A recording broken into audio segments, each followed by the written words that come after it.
જય શ્રી રામ મિત્રો, કેમ મજામાં જશો ને મજામાં ન હોય તો આપણા વ્લોગ જોતા રહે. તો આજે આપણે જવાનું છે ફરવા. તો વિડીયોમાં એન્ડ સુધી બની રહેજો એટલે તમને અમે બતાવી દઈશી ક્યાં ફરવા જાય તે. અને ચેનલ પર ન હોય તો લાઈક કરો, શેર કરો અને સબસ્ક્રાઈબ કરો અને કોમેન્ટ કરવાનું ભૂલતા નહીં.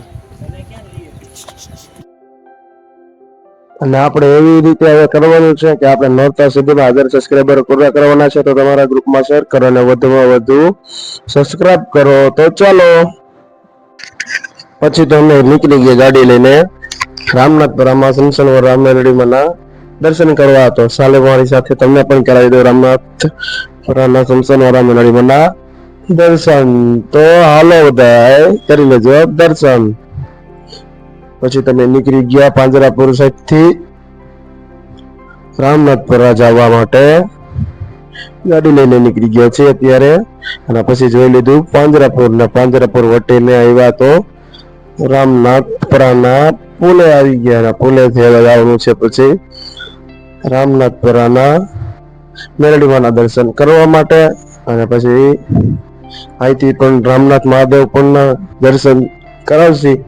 પણ એ નેક્સ્ટ વિડીયોમાં, આ વિડીયોમાં તમે કરી લેજો અમારી સાથે શમશાનવર રામમેલડીમાંના દર્શન. અને આ શમશાનવર રામમેલડીમાં રહ્યા એ પેલા સોનાપુરી તરીકે ઓળખાતું હતું અને હજી પણ સોનાપુરી તરીકે જ ઓળખાય છે.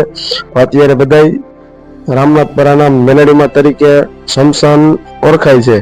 અને પછી ગયા અમે અંદર શમશાનની અંદર. અને શમશાનની અંદર જતા જ પેલા કર્યા મહાદેવના દર્શન.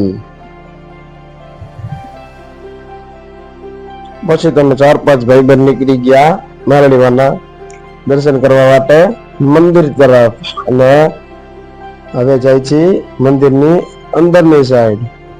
અને અંદરની સાઈડ જતા જ્યાં જોયું અમે મેલડીમાંનું મંદિર. મેલડીમાંનું મંદિર જોઈને કરી લીધા દર્શન. અને અહીંયા મંગળવાર અને રવિવાર 2 દિવસ ફોટોશૂટ કરવાની મનાઈ છે. તો એ પણ આપણે રવિવારે મંજૂરી લઈને વિડીયો બનાવ્યો છે આપણા યુટ્યુબ ફેમિલી માટે. તો બધા લાઈક કરો, શેર કરો અને સબસ્ક્રાઇબ કરો અને કોમેન્ટ કરવાનું ભૂલતા નહીં. અને વધુમાં વધુ શેર કરો. તો ચલો મળીએ નેક્સ્ટ વિડીયોમાં. ત્યાં સુધી વિડીયો જોતા આવજો. તો ચાલો.